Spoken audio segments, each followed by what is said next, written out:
My dad won $5 million in the lottery. My friend and I planned to open a shop, but we were short $30,000. I asked my family for a loan, but they refused outright. You're an adult. Solve your own problems. Our money doesn't grow on trees. Why should we let you waste it? With no other choice, I took out a high-interest online loan. Just after the money came through, my cousin posted a photo of his new iPhone 19 Pro on social media. Thanks to Uncle's help, I finally get to drive the car I've always wanted. That was when I learned Uncle William had casually said his son wanted a car, and my dad had transferred him $200,000. When I heard there wasn't even an IOU, my heart went cold. 10 days later, my mom called and scolded me harshly. Ryan Chase, today is your dad's birthday. Why didn't you come home? Not even a phone call. What kind of son are you? Even raising a dog would be better than raising you. I replied calmly. If that's the case, then just pretend you never raised me. The moment I finished, my mother exploded. Is that something a human would say? I'm furious. Over 20 years of hard work, and this is the ungrateful thing I raised. We gave birth to you, raised you, fed you, clothed you, sent you to college, and now you think you're grown? How dare you talk to us like that? Her voice was sharp, every word poisonous. I know, it's because we didn't lend you money for your shop, right? What a joke. With how useless you are, you think you can do business. With that little ability, you'll lose everything after 3 days. $30,000 thrown into water might make a splash, but given to you, you wouldn't even leave a fart. She grew more worked up, her words crueler. The money is ours. We can spend it however we want. It's none of your business. You good for nothing, can't earn money, and still want to take it from the family. Have you no shame? Even if we burn the money or give it away, it's still better than letting you waste it. You're not fit for business. Just work honestly and earn a few thousand a month. You may be ambitious, but your life is as fragile as paper. That's exactly what you are. I held the phone, my fingertips freezing, and said nothing. I heard her heavy breathing, like she might faint from anger, mixed with the sound of her pounding her chest and others trying to calm her. After a while, someone else took the phone. Ryan, this is your Aunt Margaret. Don't be angry with your mother. She's doing this for your own good.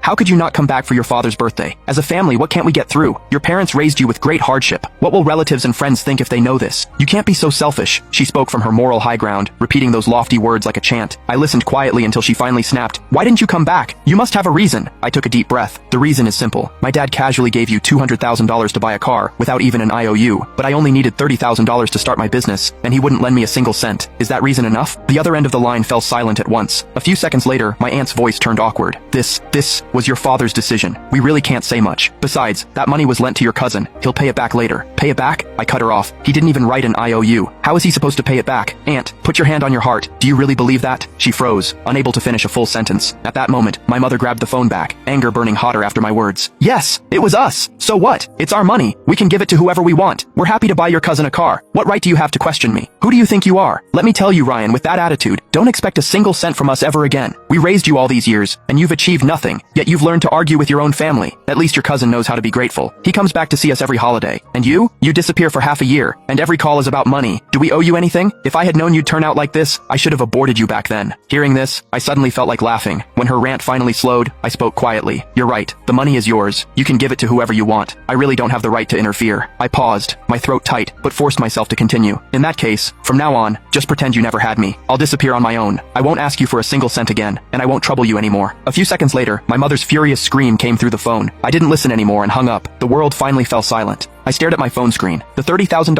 online loan had arrived. The interest was high, and the repayment plan was crushing. This should have been support from my parents, a warm beginning. Now, it was only debt. I opened my cousin's social media. The post showing off his iPhone 19 Pro was still there. In the photo, he sat in the brand new driver's seat, hands on the wheel, smiling brightly. Below were rows of likes and congratulations, with my parents' accounts clearly visible. Comments read things like, "We're family, no need to be formal, and my nephew is doing great." It was painfully ironic. I put down my phone and began to pack. This rented room, less than 10 square meters, was the only place I had after graduation. A bed, a simple closet, a second-hand desk, that was everything I owned. While packing the desk drawer, I found a small metal box. I opened it. Inside were scattered keepsakes. A primary school 3 good student certificate, a middle school math contest award, a copy of my university admission letter, and several wrinkled family photos. The newest photo was taken during the New Year holiday 2 years ago. I stood at the edge, my face stiff. My cousin stood between my parents, smiling brightly. My dad's hand rested on my cousin's shoulder. My mom had her arm around him. Anyone who didn't know us would think they were father and son. I stared at the photo for a long time, then tore it in half, then into pieces, and threw it away. The next day I went to work as usual. At lunch, I got a call from an unknown number. "Ryan, it's me, your Uncle William." I paused. "What's wrong? What did you mean by what you said yesterday? Pretending we never raised you? Do you know how angry your mother is? Her blood pressure shot up," I replied calmly. "Then you should have taken her to the hospital, not called me.